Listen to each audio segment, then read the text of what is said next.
Hi, it's Michelle from Bits and Pieces Paper Lab, and today we are going to be making this butterfly easel card. So once it's assembled, it actually pops up and stands on its own. So when your recipient gets it, they can stick it on a shelf or on the fireplace or on their dresser, somewhere just to remember you by.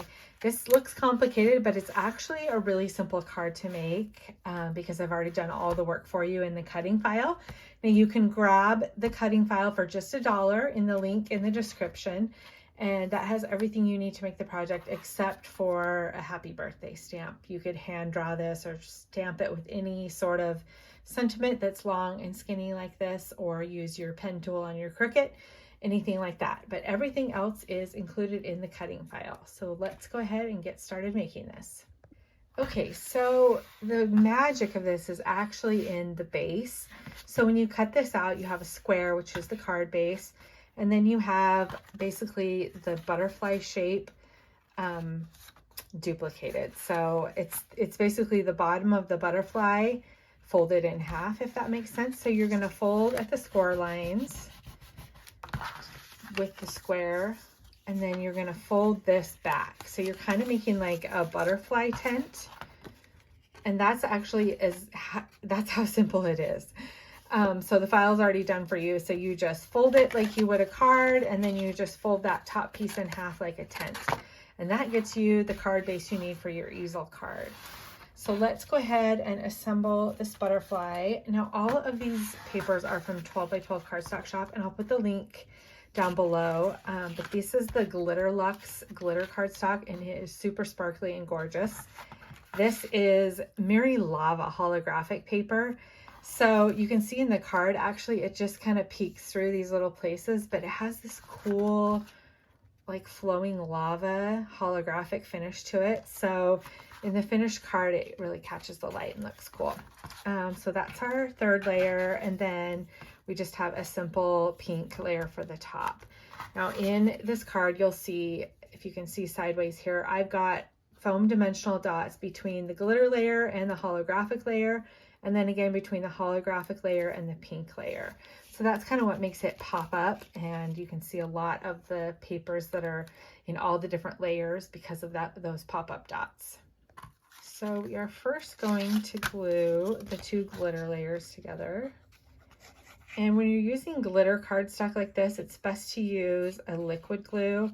That way it can kind of really seep into the glitter. The glitter, you know, has that, it's not a smooth surface. So it's nice to use liquid adhesive because then it can seep into all the little leftover little grooves of glitter.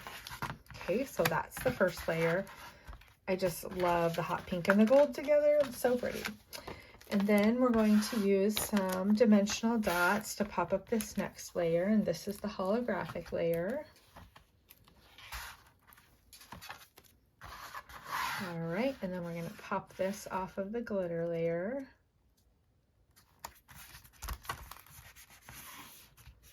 And then next we're going to add the top layer. Now I did it with textured cardstock, so I want to make sure I get the right front.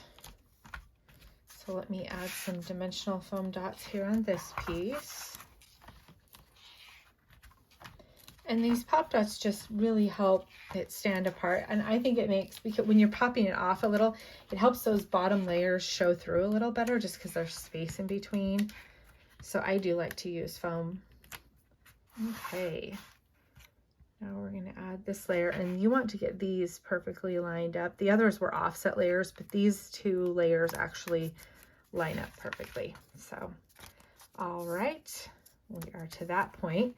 Now it's time to adhere this to the card. So you only want to adhere this bottom part. When the card is opened, you can see how this part, the butterfly is not adhered to this top part. It's just adhered to the bottom of the base. So the glue needs to go right here, just on the bottom. And that top part stays open because it is part of the tent when it's open, and then part of the flat card when it's closed. So now this lines up exactly as well. So again, I like to use liquid adhesive, And I only have to worry about lining it up on the bottom. It's not going to match up on the top because that part isn't meant to match up. I only need to worry about this bottom piece. Liquid adhesive gives you just a chance to move it around a little. Okay, so that is that. And now it actually will pop up, but we don't have anything to catch it. So if you see in the finished one, there's actually a little strip of cardstock here that catches the easel, so it will stay standing on its own. So let's go ahead and get that part in. I'm gonna flip this card open. I'm first gonna just put a background piece. This is just kind of a weathered wood pattern paper I thought was kind of pretty to go along with the gold. And I'm just gonna center that on my card inside.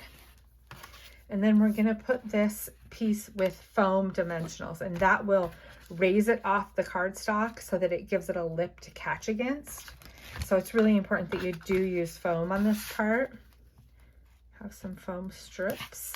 I'm going to use that. And you want to put it just about an inch from the bottom. It doesn't have to be exact, and you can kind of measure. If you want your butterfly to pop up, you could put it in the center. If you want it popped up more, you can kind of just do it however you want. So I'm going to place that there. And then I'm going to finish this off with a little sentiment. Happy birthday. And then now my foam will catch, so it will stand, it will easel stand up. It's really honestly that simple. So just as a finishing touch, I'm going to go ahead and add some little pearl rhinestones. I've used some hot pink ones here, and I'm going to use some lighter pink ones on this version. And I'm just going to actually place a very thin line of glue down the center of my butterfly. This Barely Arts Precision Glue has a super fine tip that makes it easy to just get a really skinny strip of glue down. So we're going to start with the big ones at the top for the little butterfly body. And these pearls are also from 12 by 12 Cardstock Shop, but they sell these everywhere, and you can even get them with adhesive. These ones don't have their own adhesive. Okay, this reminds me of the Operation game. Do you remember that from when you were little? I don't know how old you are, but I'm in my 40s. That reminded me of Operation, when you have to dig things out and it buzzes if you get it wrong. Okay, so those are my two largest sizes, and now I'm going to do the next sizes. All right, and then I think I need just a bit more glue for the final two tiny ones. That is one thing I like about these kits from 12 by 12 Cardstock Shop. They have all different sizes in them, so it makes them easy to do something like that. Okay, that's honestly how easy that card is. Super simple card. It does fit in a 5 by 7 envelope, so you can mail it this way or attach it to a gift that you're hand delivering. But if you want to mail it, it fits inside a 5 by 7 envelope. This is a vellum envelope, so you can see the pretty butterfly inside, but that is how you would mail it. It's a little dimensional, so you'd probably have to pay that extra. I call it the chunky mail charge, but you'd probably have to pay a little extra postage to mail it because it is so dimensional. And you'd probably also want to do something else instead of these if you were mailing it. But that is the finished project. It's a butterfly easel card. And again, check the description for the link to purchase the files for just $1. Thanks for watching today.